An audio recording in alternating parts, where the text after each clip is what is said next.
बेहतरीन ड्रामासोल शिद्दत के नेक्स्ट एपिसोड में आप देखेंगे कि किस तरह से सुल्तान के घर वाले बेचारे परेशानी के हाल में हैं और सोच रहे हैं कि न जाने अब उनके साथ क्या होने वाला है, क्योंकि तरह तरह के तमाशे हो रहे हैं। बार बार हाला का फ़ोन आ रहा है और वो कह रही है कि आखिर बाबा सुल्तान भाई को क्या मसला है, उन्होंने क्यों सबकी ज़िंदगी जीरन करके रखी है। ठीक है, मैंने माना था कि वो इस कदर यानी कि पागल सा इंसान है, लेकिन इस कदर घटिया बन जाएंगे मैं तो सोच भी नहीं सकती थी।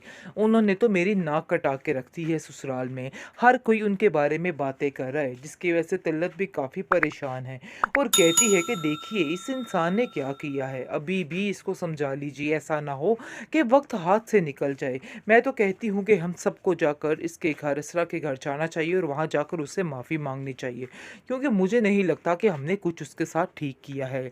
वो लड़की बिल्कुल ठीक थी और सुल्तान से इतना प्यार करती थी, लेकिन हमने इस बात की कदर नहीं की। हमने सिर्फ और सिर्फ उस पर इल्ज़ाम तराशी की है और उसको बुरा भला कहने की कोशिश की है। काश हम इस बात को समझ जाते और अच्छे तरीके से उसके साथ रह लेते, लेकिन सुल्तान को भी इज्जत रास नहीं आई। सुल्तान ने भी अपनी ही मनाई है और उस जैसी लड़की को उसने ठुकरा दिया है। उसको ऐसा नहीं करना चाहिए था। मुझे तो अफसोस है कि ऐसा ना हो कि ये इंसान खाली हाथ ही रह जाए। जिसको सुनकर आप देखेंगे कि उसका बाप कहता है तुम्हारी बात बिल्कुल ठीक है, असरा वाकई में बहुत अच्छी लड़की थी और उसको हमने ठुकरा कर बिल्कुल भी अच्छा नहीं किया है, बल्कि हमें जाकर उससे माफ़ी मांगनी चाहिए। जो कुछ हुआ सो हुआ, वो हमें माफ़ कर दे तो ही हमारे लिए बेहतरी है, क्योंकि इसने कोई कसर नहीं छोड़ी है। हमने सारे इल्ज़ामात सिर्फ और सिर्फ उस लड़की बेचारी पर लगाए हैं, लेकिन हमने ये नहीं सोचा है कि इसमें उसकी गलती है भी या नहीं। हम सिर्फ सुल्तान की बातों में आके सारे काम ख़राब करते रहे। काश हम ये बात पहले समझ जाते और सारी बात को पहले हैंडल कर लेते, लेकिन हमने ऐसा बिल्कुल भी उनसे नहीं किया। परिजे का ख्याल आता है कि क्यों ना ऐसा हो कि परिजे ही ये सब कुछ कर रही हो और ये सारी कारस्तानी उसी की हो, लेकिन फिर वो कहता है कि वो बहुत कमज़ोर थी, वो ऐसा कुछ भी नहीं कर सकती है और ना ही ऐसा करने का सोच सकती है। इसलिए ये सारी बातों को सोचना बिल्कुल बेफजूल है और अपने दिमाग को मैं क्यों ज़ाया कर रहा हूँ। मैं इस बात की तह तक पहुँचूँगा, आप देख लेना कि उसका वो हाल होगा जिसने ये सारा कुछ किया है कि सारी ज़िंदगी याद रखेगा। मिट्टी में मिलने वाली है और सब कुछ अंदाज़ा हो जाने वाला है कि कुछ भी इसके पास नहीं रहा और वो इसी काबिल था जो उसको मिल कर रहा है। वो सब कुछ उससे छीन लिया जाएगा, लेकिन वो इस बात पर हैरान होता है, कहता है कि आखिर मेरे साथ ये सब कुछ क्या हो रहा है। यानी कि मेरी नौकरी शोकरी हर चीज़ चली गई। जिस चीज़ पर वो मान करता रहता था कि मैं ये भी अफोर्ड कर सकता हूँ तो मैं वो भी अफोर्ड कर सकता हूँ, आज उसके पास कुछ भी नहीं रहा है और वो काफ़ी हैरान हो रहा है कि आखिर ये सारा सिस्टम कैसे हो गया। मुझे तो यकीन ही नहीं आ पा रहा है कि आखिर मेरे साथ, सुल्तान के साथ ये सब कैसे हो गया। लेकिन देखिए जी, जो कुछ वो करता रहे अब तो उसको इस बात को भुगतना ही होगा और ये चीज़ उसके सामने आकर ही रहनी है। और ऐसा ही हो रहा है, क्योंकि वो जो कुछ करना चाह रहा था वो तो हुआ नहीं, लेकिन फिर भी कहीं ना कहीं वो असरा को नहीं भूल पा रहा है और असरा से फिर से कहता है कि मैं तुम्हारे साथ रहना चाहता हूँ जो कुछ भी हुआ। लेकिन आप देखेंगे कि असरा कहती है कि तुम्हारी ये वीडियोस देखने के बाद तो बिल्कुल भी सवाल ही पैदा नहीं होता कि तुम्हारे साथ रहा जाए। इसलिए बेहतर यही है कि जितनी जल्दी हो सके खुद अपने मुंह से इस चीज़ का इजहार कर लो कि तुमने सब कुछ किया है, क्योंकि अब मैं चाहती हूँ कि तुम्हारा असल चेहरा दुनिया के सामने बेनकाब हो, ताकि तुम्हारी ये इसलिए दुनिया के सामने खुले। खुल तो काफ़ी कुछ किया है, लेकिन मज़ीद भी मैं सब कुछ सबके सामने लेके आना चाहती हूँ, ताकि हर चीज़ मरिया मेट हो जाए और सबको पता चल जाए कि क्या हो रहा है। खैर अब देखेंगे कि बहुत ही परेशानी का आलम है सुल्तान के लिए, क्योंकि वो असरा को खोना भी नहीं चाहता है, लेकिन उसके हाथ से सब कुछ जा रहा है और चला गया है, इस चीज़ का अंदाज़ा अब उसको हो चुका है। प्रमसल शिद्दत किस एपिसोड में आप देखेंगे कि असरा कहती है कि आज मुझे दिली सुकून मिला है, क्योंकि सुल्तान की असलियत जो है खुल के सामने आ चुकी है। उसकी माँ कहती है कि आखिर सुल्तान ऐसा कैसे झूठ बोल सकता है। हो सकता है कि वाकई में वो सब वीडियो सब कुछ गलत हो, झूठ हो, उसके खिलाफ कोई साजिश हो, लेकिन अब देखेंगे कि उसके घर वाले कहते हैं, यानी कि लीजे और असरा आखिर कहते हैं कि नहीं, ऐसा कुछ भी नहीं।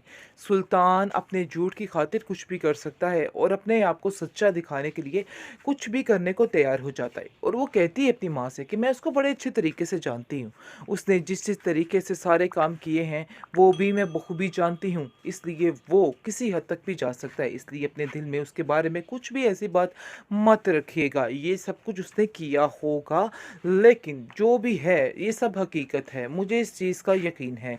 जिसको सुनकर वो कहती है कि बेटा मुझे अफ़सोस तो इस बात का है कि अब मैं किसी भी तरह तुम्हें उसके साथ नहीं भेज सकती। तुम्हारे और उसके रास्ते अब अलहदा होने ही चाहिए। लेकिन जी बात तय हो जाती है और बहुत ज़्यादा उम्मीद दिलाई जाती है कि अब असरा को उसके साथ मज़ीद नहीं रहना पड़ेगा। सारा कुछ यहीं पे ख़त्म हो जाएगा। क्योंकि ये जो मामला हुआ है सुल्तान वाला, इसने सब कुछ ठीक कर दिया है और सबकी आँखें खोल के रख दी हैं। क्योंकि जैसे ही ये मामला, ये केस आगे बढ़ता है तो वाक़ई में यही साबित होता है कि नहीं, ये सुल्तान इस काबिल नहीं है कि इसके साथ असरा को रहने दिया जाए। लेकिन अब देखेंगे कि सुल्तान बड़ी ही चालाकी के साथ काम कर रहा है और कहता है कि मैं इस सारे झूठ को पकड़ कर ही दम लूँगा। क्योंकि वो तो जानता है कि उसके साथ ये सब खेल हुआ है। जो खेल वो दुनिया के साथ खेलता रहा, जो खेल दुनिया को तमाशा कराने के लिए करता रहा, वो आज उसके साथ ही हो गया और खुद ही वो दुनिया का तमाशा बन के रह चुका है। हर कोई उसको बड़े ही हकारत की नज़र से देख रहा है और हर कोई उसको बड़े ही अजीब नज़र से देख रहा है। खैर अब देखेंगे कि अपने हाथों से वो खुद ही लुटने वाला है, उसके हाथ से हर चीज़ जाने वाली है।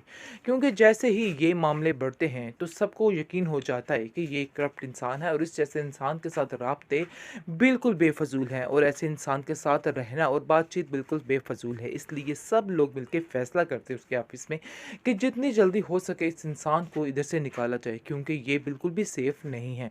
यानी कि सुल्तान जिस पर अकड़ता था, जिस बात पर और नाज करता रहता था कि मैं ये हूँ और मैं वो हूँ, वो अब खैर मिट्टी में मिलने वाली है और सब कुछ अंदाज़ा हो जाने वाला है कि कुछ भी इसके पास नहीं रहा और वो इसी काबिल था जो उसको मिल कर रहा है। वो सब कुछ उससे छीन लिया जाएगा। लेकिन वो इस बात पर हैरान होता है, कहता है कि आखिर मेरे साथ ये सब कुछ क्या हो रहा है। यानी कि मेरी नौकरी शोकरी हर चीज़ चली गई। जिस चीज़ पर वो मान करता रहता था कि मैं ये भी अफोर्ड कर सकता हूँ तो मैं वो भी अफोर्ड कर सकता हूँ, आज उसके पास कुछ भी नहीं रहा है और वो काफ़ी हैरान हो रहा है कि आखिर ये सारा सिस्टम कैसे हो गया। मुझे तो यकीन ही नहीं आ पा रहा है कि आखिर मेरे साथ, सुल्तान के साथ ये सब कैसे हो गया। लेकिन देखिए जी, जो कुछ वो करता रहे अब तो उसको इस बात को भुगतना ही होगा और ये चीज़ उसके सामने आकर ही रहनी है। और ऐसा ही हो रहा है क्योंकि वो जो कुछ करना चाह रहा था वो तो हुआ नहीं, लेकिन फिर भी कहीं न कहीं वो असरा को नहीं भूल पा रहा है और असरा से फिर से कहता है कि मैं तुम्हारे साथ रहना चाहता हूँ, जो कुछ भी हुआ। लेकिन आप देखेंगे कि असरा कहती है कि तुम्हारी ये वीडियोज़ देखने के बाद तो बिल्कुल भी सवाल ही पैदा नहीं होता कि तुम्हारे साथ रहा जाए। इसलिए बेहतर यही है कि जितनी जल्दी हो सके खुद अपने मुँह से इस चीज़ का इज़हार कर लो कि तुमने सब कुछ किया है। क्योंकि अब मैं चाहती हूँ कि तुम्हारा असल चेहरा दुनिया के सामने बेनकाब हो, ताकि तुम्हारी ये असलियत दुनिया के सामने खुले।